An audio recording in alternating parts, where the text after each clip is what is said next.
Question 1. The primary purpose of performing a business impact analysis, BIA, is to A. Identify emergency response procedures only. B. Quantify impact of disruption on critical processes. C. Test the effectiveness of alternate site plans. D. Develop communication strategies. Correct answer: B. Quantify impact of disruption on critical processes. Explanation: BIA focuses on identifying and measuring the impact of disruptions to critical business functions, enabling determination of RTO, RPO, and maximum tolerable downtime, MTD. While emergency response and communication are plan components, BIA specifically quantifies impact, essential for ISO 22301 aligned continuity planning. Question 2. In the context of resilience, what is the key distinction between business continuity planning, BCP, and DRP, disaster recovery planning? A. BCP addresses IT-only recovery. DRP addresses organizational response. B. BCP covers strategic, technical, and operational recovery. DRP focuses on IT infrastructure. C. BCP is activated only after crisis management. DRP is always prior. D. BCP operates independently of risk management. DRP is part of it. Correct answer: B. BCP covers strategic, technical, and operational recovery. DRP focuses on IT infrastructure. Explanation: BCP is organization-wide, including processes, people, locations. DRP is a subset focused on IT infrastructure, network, systems, data. The question tests understanding of functional scope differences, essential under ISO 22301 versus NIST SB 830 for frameworks. Question 3. Which metric best indicates how often backups must be taken to ensure critical data can be restored within acceptable loss tolerance? A. RTO. B. RPO. C. MTD.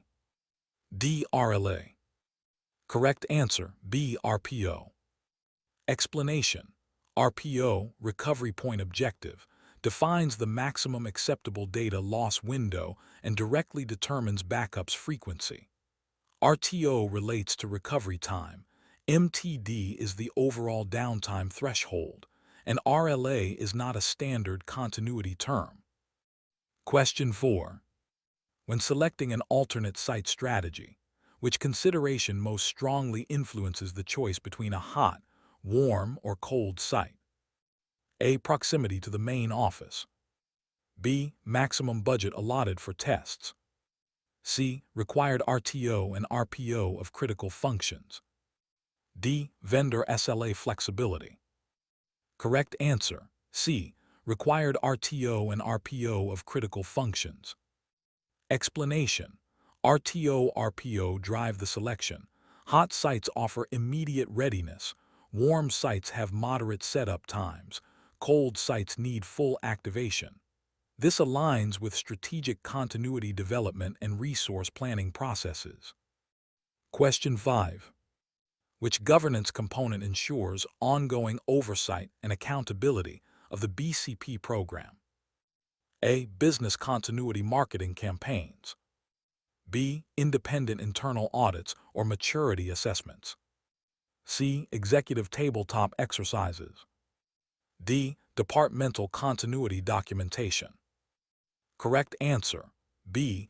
Independent internal audits or maturity assessments. Explanation: regular audits and maturity checks verify governance effectiveness and compliance. ISO 22301. Marketing, exercises, documentation support the program, but audits provide formal oversight. Question 6. Qualitative and quantitative risk assessments differ primarily in: A. Cost of execution only. B. Data use. One uses descriptive scales, the other numeric values. C. Applicability to it only. D. use and planning versus implementation. Correct answer, B. Data use. One uses descriptive scales, the other numeric values. Explanation. Qualitative RHAs rank risks by categories, low, medium, high, whereas quantitative use numeric loss estimates. Both have roles in risk assessment under BCP frameworks. Question 7. Mr. Tan, COO of retail firm Pacific Mart, experiences a citywide power outage that disrupts POS terminals. His BCP includes backup generators at HQ but not at regional stores. He must decide next steps. Which is best? A. Deploy mobile generators to all stores immediately. B. Instruct staff to revert to manual paper-based sales procedures. C. Wait until HQ power is restored and reopen stores. D. Route all transactions through HQ, SPOS for manual data entry later. Correct answer, B. Instruct staff to revert to manual paper-based sales procedures. Explanation. With no generators available, fallback to manual procedures ensures continued operations and customer service. Generator deployment is limited. Central routing delays sales. This aligns with continuity procedures defined in Plan Design, BCP component, and emergency response. Question 8. Which element is critical when integrating vendor continuity plans into your organization's BCP? A. Vendor's marketing materials. B. Vendor's key personnel vacation schedule. C. The vendor's documented RTO and RPO guarantees in SLA. D. Vendor's office location aesthetics. Correct answer, C. The vendor's documented RTO and RPO guarantees in SLA. Explanation. Vendor RTO/RPO clauses directly impact your recovery capabilities, must be aligned with BIA-derived requirements. This reflects third-party risk integration best practices under supply chain continuity. Question 9. What is the most valuable outcome of conducting tabletop exercises for continuity teams? A. Gaining certification credits. B. Identifying gaps in communication pathways and roles.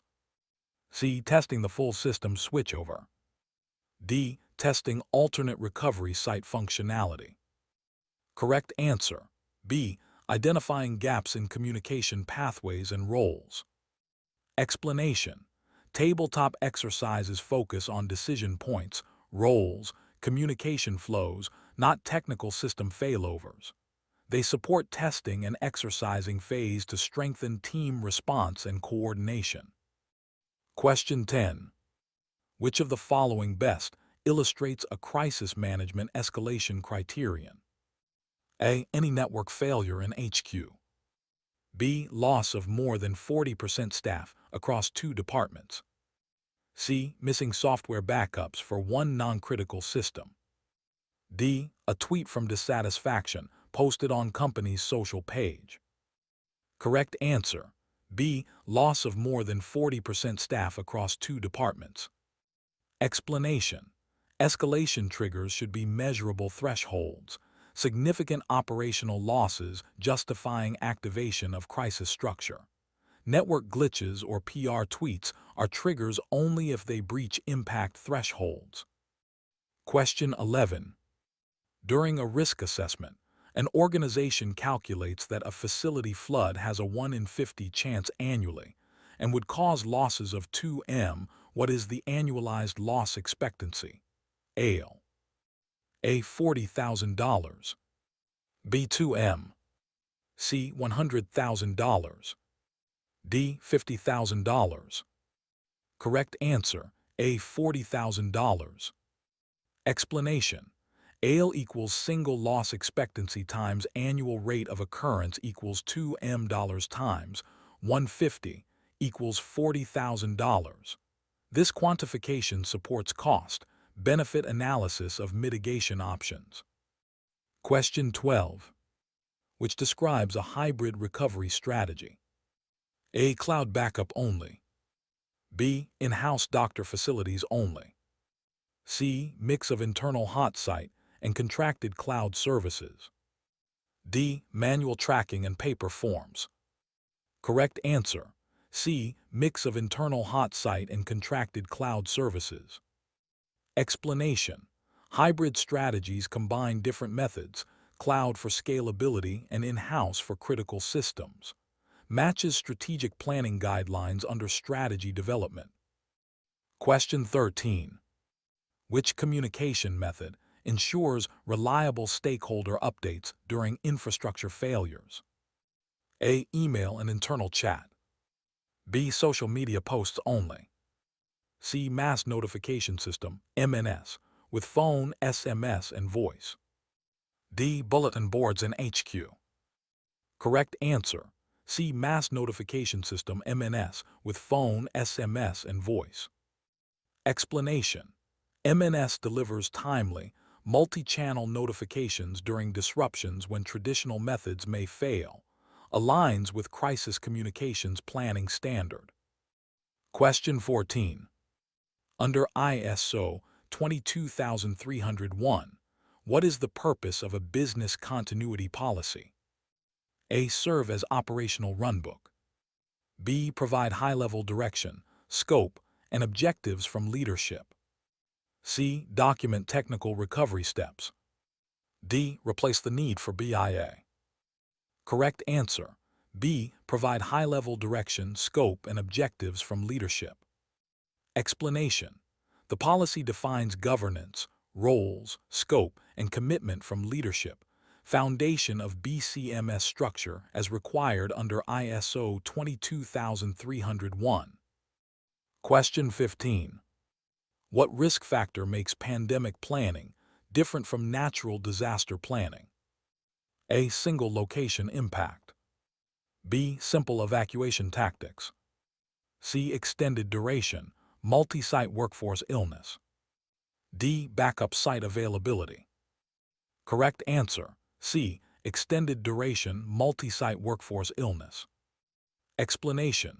Pandemics uniquely disrupt people across time and function, affecting absenteeism and remote work planning, adds complexity beyond site loss. Question 16. Which KPI best reflects successful BCP readiness? A. Percentage of staff aware of policy. B. Number of desktop computers backed up. C. Time taken to switch to alternate site under RTO. D. Count of tabletop exercises per year. Correct answer.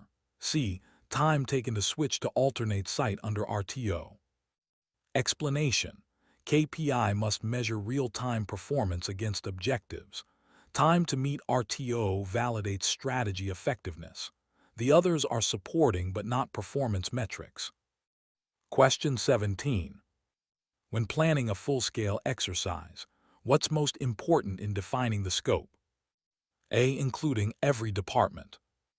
B. Mimicking real-world stress on systems and people relevant to cross-functional response. C. Inviting external media. D. Running after hours only. Correct answer. B. Mimicking real-world stress on systems and people relevant to cross-functional response. Explanation.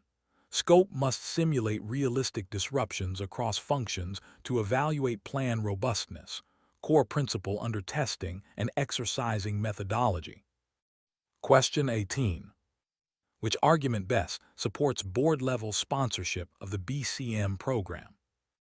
A. BCP is low cost. B. Regulatory compliance obligations and alignment with corporate governance. C. It's a PR opportunity. D. CEO likes red folders. Correct answer. B. Regulatory compliance obligations and alignment with corporate governance.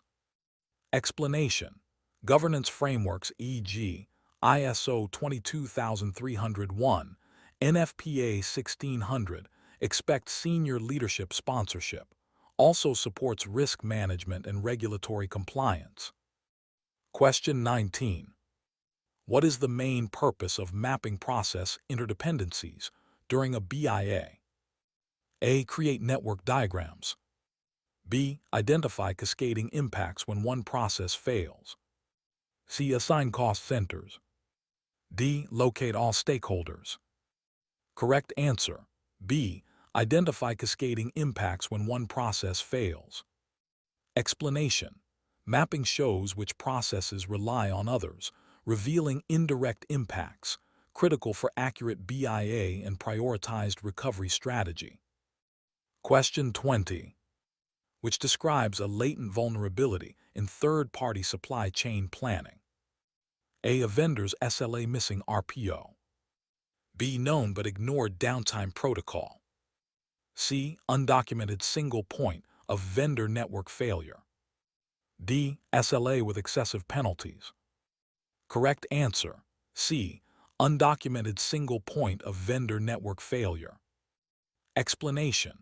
Latent vulnerabilities are unknown or ignored dependencies that can emerge during disruption. Documented SLA gaps are explicit, not latent. Question 21. Which best practices guideline is used to align BCP maturity assessments? A. COBIT 5. B. ISO 22301, 2019. C. PMBOK. D. Six Sigma. Correct answer. B. ISO 22301, 2019. Explanation. ISO 22301 defines maturity levels and evaluation criteria for business continuity management systems, ideal for maturity assessments. Question 22. What is a primary benefit of embedding business continuity roles into job descriptions? A. Clear accountability and ongoing preparedness. B. Ensures all staff do tabletop drills. C. Avoids need for training. D. Simplifies org chart. Correct answer. A. Clear accountability and ongoing preparedness. Explanation. Role-based inclusion reinforces readiness, ensures tasks are known, and drives culture, an essential component under training and awareness and program management. Question 23. Which best describes the difference between RTO and MTD? A. RTO is business location-based. MTD is data-based. B. RTO is targeted system recovery time. MTD is the maximum time business can tolerate disruption. C. They are interchangeable. D. MTD describes downtime per incident. RTO describes monthly average. Correct answer. B. RTO is targeted system recovery time. MTD is the maximum time business can tolerate disruption. Explanation. RTO is system process specific, while MTD is an overarching tolerance threshold per business mandate, used to define RTOs within. Question 24. Which is the most effective method to verify alternate site vendor readiness without full-scale relocation? A. Review their marketing brochure. B. Conduct a periodic test of connectivity and failover capabilities. C. Ask vendor representatives in meetings. D. Submit a monthly IT inventory. Correct answer. B. Conduct a periodic test of connectivity and failover capabilities. Explanation. Testing verifies real readiness. V's marketing claims or presentations. A live test aligns with maintenance and testing requirements under governance standards. Question 25. Which illustrates a crisis communication message map principle? A. Pre-cooked messaging, key audiences, spokesperson guidelines. B. Ad hoc internal memo after a crisis. C. Social media hashtags. D. Only CEO speaking publicly. Correct answer. A. Pre-cooked messaging, key audiences, spokesperson guidelines. Explanation. Message maps predefine who says what and to whom. This standardizes accuracy and speed, supporting stakeholder and media management. Question 26. Which best ensures plan currency through maintenance and review? A. Hosting tabletop exercises. B. Updating org chart annually. C. Scheduled reviews aligned with change events, tech upgrades, mergers. D. Printing new binder covers. Correct answer. C. Scheduled reviews aligned with change events, tech upgrades, mergers. Explanation. Maintenance requires both scheduled and event-based reviews to keep continuity plans current, PCI under continuous improvement processes. Question 27. Which best indicator of supply chain risk for critical components? A. Vendor advertisement frequency. B. Components sourced from a single geographical region with political unrest. C. Component cost. D. Vendor stock ticker volatility. Correct answer. B. Components sourced from a single geographical region with political unrest. Explanation. Geographic and geopolitical concentration risks can cause supply chain disruption, must be identified and mitigated via third-party continuity assessments. Question 28. Which technique helps assess risk tolerance in a workshop environment? A. Fishbone chart only. B. Risk heat map combining likelihood and impact. C. Single interview with CEO. D. Document review alone. Correct answer. B. Risk heat map combining likelihood and impact. Explanation. Heat maps visualize risk tolerance thresholds during qualitative risk workshops, key to setting program priorities and governance. Question 29. Which is most important in high-pressure decision-making during activation? A. Waiting for board approval. B. Predefined escalation matrix and authority levels. C. Convening full continuity committee. D. Checking weather forecast. Correct answer. B. Predefined escalation matrix and authority levels. Explanation.